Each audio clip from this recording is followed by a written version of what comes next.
Olá pessoal, hoje nós vamos discutir um pouco sobre sobre os fatores e sobre os processos de formação do solo, ou seja, como que o solo se torna o solo, como que ele parte, por exemplo, da rocha de origem ou inclusive de outro solo, e ele se torna o que a gente vê hoje a campo, que é o solo naquele local, da maneira como ele está lá. Então, quais foram os processos, quais foram os fatores que levaram ao solo ser o que ele é hoje? Então, isso são os fatores e os processos de formação. Ou seja, a gente busca recontar toda a história de formação do solo, toda a história pedogenética de um determinado perfil de solo, de uma determinada classe de solo, a partir do conhecimento que a gente tem de processos básicos da química, da física, da biologia. Então, a gente vai encadeando todo esse conhecimento e a partir do encadeamento disso, a gente busca interpretar o que se tem no campo hoje. Então, nós vamos dar uma olhada nessa apresentação nos fatores e processos de formação do solo. Não esqueçam que o material complementar, para a gente entender mais, para a gente se aprofundar mais nesses fatores e processos, ele está o material de leitura lá no Moodle, tem todo o material lá, e não esqueçam também de responder as questões que também estão no Moodle.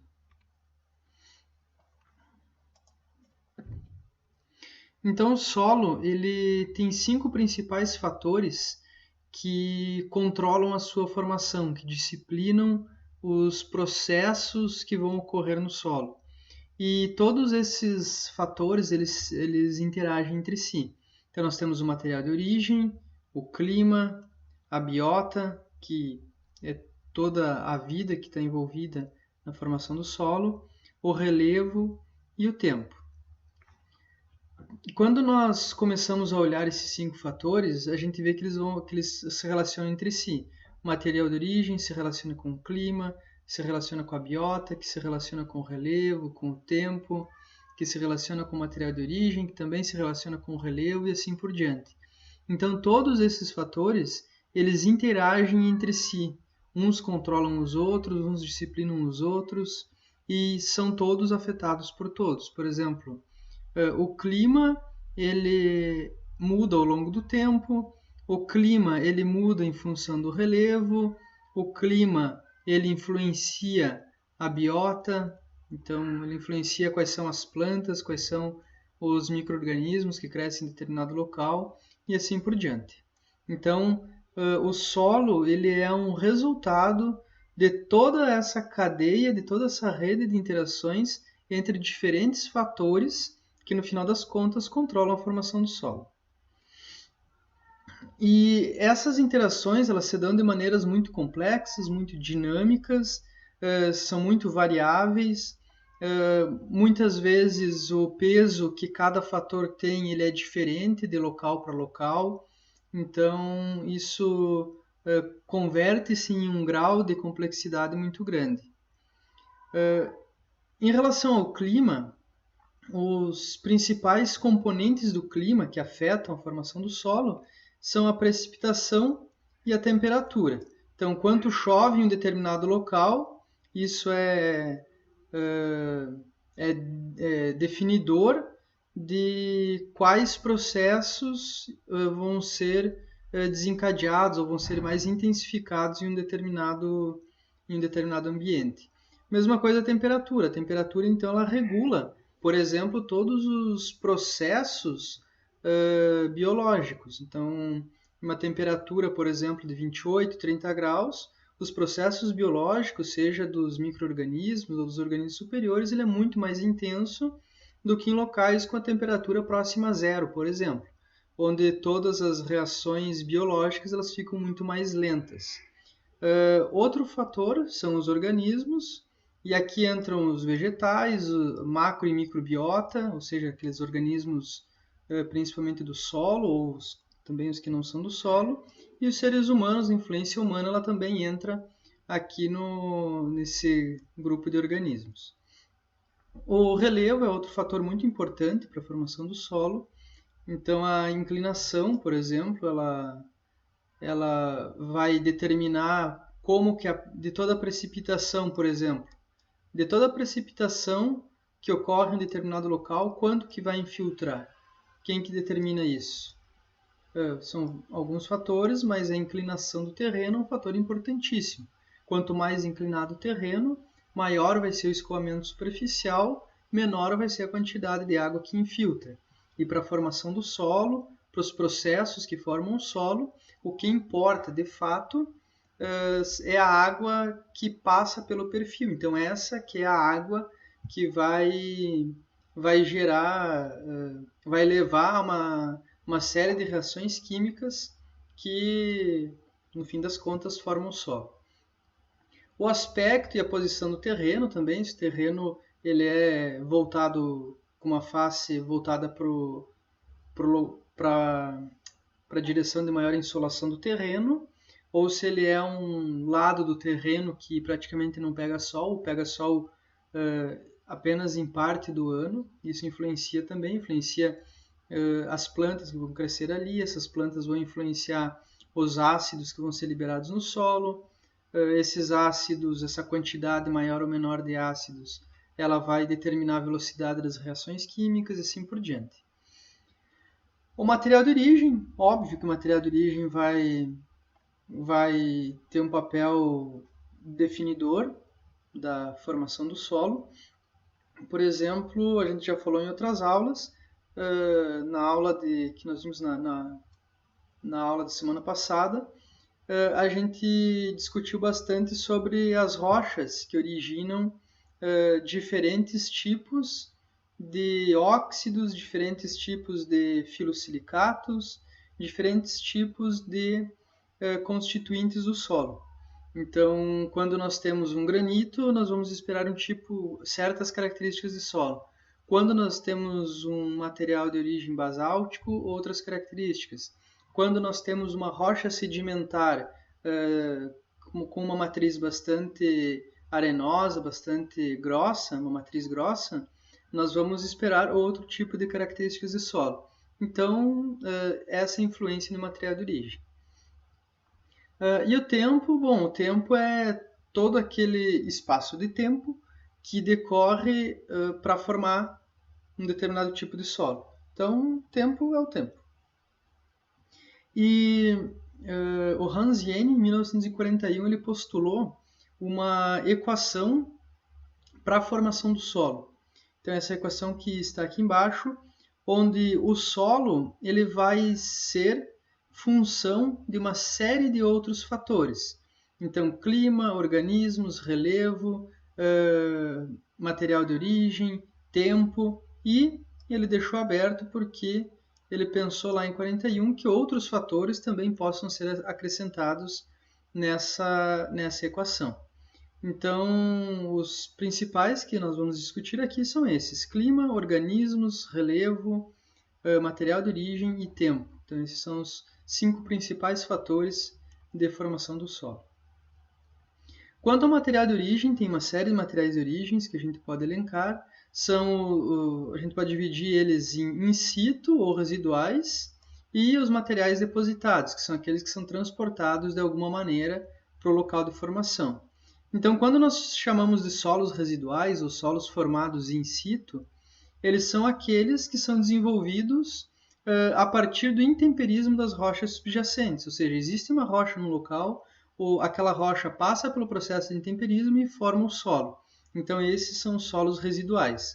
E aí, basicamente, a gente divide as rochas que formam esse material de origem em ígneas, metamórficas e sedimentares.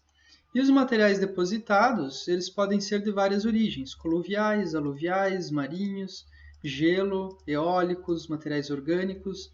Então, dependendo da sua natureza, do seu local de origem, se é depositado por um movimento de massas perto de uma montanha, pelo movimento de uma geleira, por deposições marinhas, por deposições por rios, por deposições por vento, ou pelo acúmulo ao longo do tempo de material vegetal, principalmente, então, origem orgânica.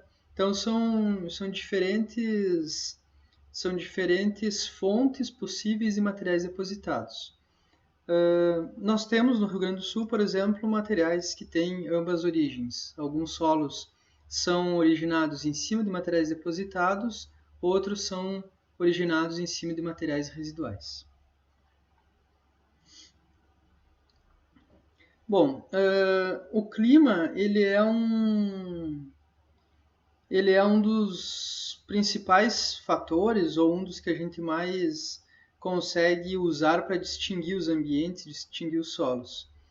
As variáveis climáticas, como eu falei, mais importantes, elas são a precipitação e a temperatura. Então, as temperaturas, quanto mais altas, mais rápidas são as reações biológicas, as reações químicas. E a precipitação, basicamente a água, ela vai ser uma fonte de prótons para a reação de decomposição dos silicatos. Então, se vocês lembrarem um esquema da última aula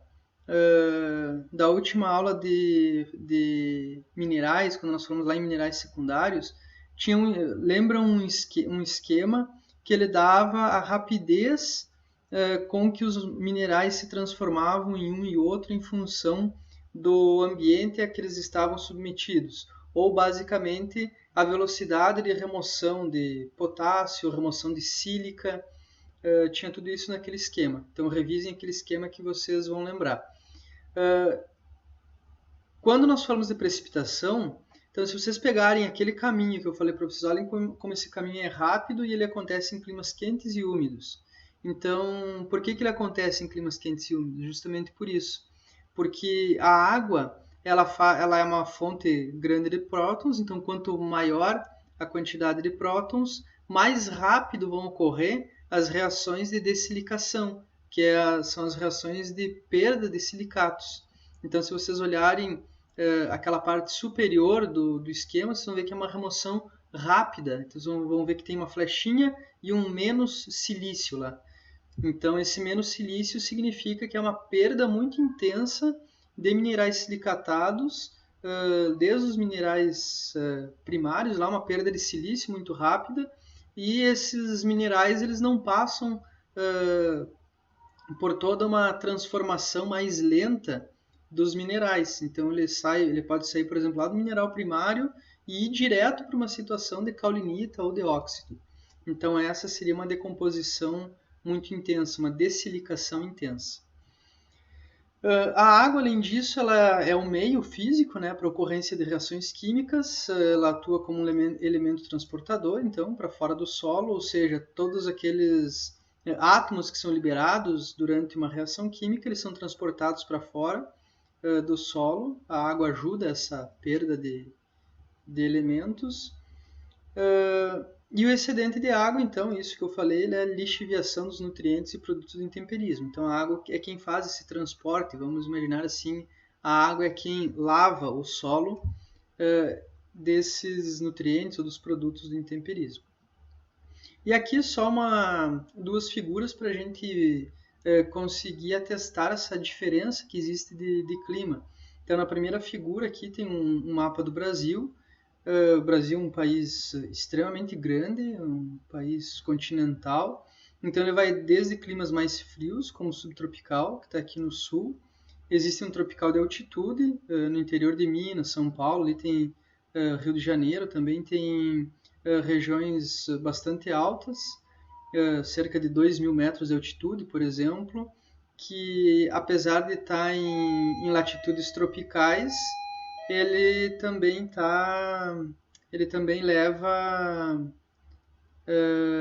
tem uma temperatura baixa. E aí nós temos o tropical atlântico, semiárido e equatorial. E aqui no Rio Grande do Sul nós temos a mesma coisa. Aqui na região nordeste do estado nós temos climas mais frios, e aqui na região de depressão central e Missões nós temos climas mais quentes. E isso afeta com certeza toda essa velocidade, todas essas reações de formação do solo. E assim como a precipitação ela varia, então aqui nós temos três figuras. Nessa figura aqui, essa menorzinha, nós temos a variação da precipitação em toda a América do Sul. Então nós vemos que aqui na região equatorial tem uma precipitação muito grande, então precipitação cerca de 2.500 milímetros anuais. Aqui no Rio Grande do Sul, Santa Catarina, nós temos uma precipitação também relativamente grande, um acumulado de precipitação anual próximo aos 2.000 milímetros. E tem outros lugares, como o semiárido nordestino, aqui a região da Pampa Argentina, a região da Cordilheira dos Andes, onde essa precipitação é bem mais baixa. No estado do Rio Grande do Sul, então aqui nessa figura maior, nós vemos também uma variação considerável da quantidade de precipitação. Então aqui no Norte Gaúcho nós temos uma precipitação que se aproxima dos 2.000 milímetros anuais, na divisa com Santa Catarina, e conforme nós passamos ou nós viemos do norte em direção à fronteira com o Uruguai, essa precipitação ela vem diminuindo de 2.000 para 1.800, 1.700 até 1.500 aqui na divisa com o Uruguai. Então, se nós compararmos, por exemplo, a região de Erechim, essa região norte aqui, com a região da fronteira aqui, Livramento, Quaraí, chove cerca de 500 milímetros a mais aqui nessa região, na região norte do estado. E quando nós entramos, então aqui está a fronteira do Rio Grande do Sul, né? Aqui o Uruguai. Quando nós andamos para o Uruguai, a gente vê que essas linhas de chuva ela vai diminuindo. Então, entre a divisa, o norte do Uruguai e o sul do Uruguai, ele passa de 1.500 para cerca de 1.100. Então, em alguns lugares até menos de 1.100 milímetros anuais. Então, essa quantidade de água que precipita, consequentemente, ela se reverte em uma quantidade de água que passa pelo perfil e que desencadeia aquela série de processos de transformação no perfil. Então, aqui só um esquema para a gente entender como que funciona a precipitação. Então, na verdade, a gente está falando do balanço hídrico, né? Que é a precipitação, quanto dessa precipitação que vai para evapotranspiração, para transpiração para as plantas, quanto que passa por um escoamento superficial, indo para os rios, e quanto que de fato infiltra. Então, essa água que infiltra, que aí ela vai ou para recarga de lençol freático, ou então por escoamento subsuperficial, vai ir para um curso d'água. Então, quanto dessa infiltração aqui, isso aqui, na verdade, é a água que importa para a formação do perfil, porque é ela que vai desencadear aquela série de reações químicas no solo e essa água que vai carregar os nutrientes ou os elementos que foram liberados durante essa série de processos de reações químicas. Essa é a água que vai também levar embora esses elementos. Então, por isso tem que considerar todo o balanço. Então, em um local, por exemplo, que chove, pode até chover bastante, mas tem uma alta evapotranspiração, então a infiltração vai ser menor. Ou em um local onde chove bastante, mas o relevo é muito inclinado, ou seja, eu vou ter um escoamento superficial muito alto, eu também vou ter uma baixa infiltração. Por exemplo, e aí entra a relação entre clima e relevo, por exemplo. Então imagine uma encosta bastante íngreme, pode chover quanto for ali. A quantidade de água que vai ser infiltrada vai ser limitada, porque boa parte da água que cair nesse local, ela vai ser perdida ou vai ser transportada via escoamento superficial e não vai entrar no perfil, em função da inclinação que existe em uma encosta. Então, por isso que é importante a gente entender o balanço hídrico. Então, onde a gente tem a umidade disponível para lixiviação, ela vai ser a precipitação menos a evapotranspiração e a capacidade de retenção de água de determinado solo. E a temperatura ela controla a umidade disponível para os processos e influencia na velocidade das reações químicas, como eu comentei anteriormente. Aqui tem um esquema muito interessante, então eu resgato de novo aquele mapa do Brasil com os diferentes climas, equatorial, tropical, semiárido, tropical de altitude e subtropical.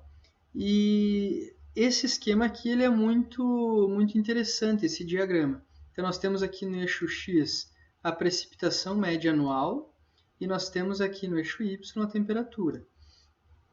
E o que aparece aqui, esse muito fraco, moderado, fraco e forte, são as velocidades com que ocorre o intemperismo. Então, quando nós temos, por exemplo, uma precipitação média anual alta, junto com uma temperatura média anual alta, eu tenho um alto intemperismo. Então, os processos de fatores de formação vai ser em um grau forte.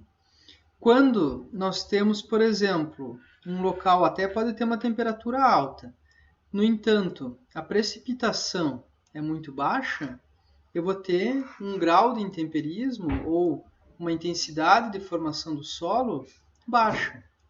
Quando eu tenho uma temperatura média e uma precipitação também, vamos colocar como média, em torno de 1.200 milímetros anuais, o grau de intemperismo ou a velocidade, a intensidade de formação do solo vai ser moderado. Então, agora o que a gente tem que fazer é tentar enxergar o que existe nesse diagrama, colocar aqui nesse mapa, onde que são os locais de ocorrência de cada uma dessas combinações. A gente tem que prestar atenção que essas cores do diagrama elas não correspondem às cores desse mapa aqui, porque elas são de fontes diferentes, então não tem nenhuma correspondência entre as cores. Mas a gente deve fazer esse exercício, buscar quais são os locais do Brasil que tem uma alta temperatura e uma alta precipitação e, consequentemente, vão ter um nível, um fator forte, uma intensidade forte de formação do solo.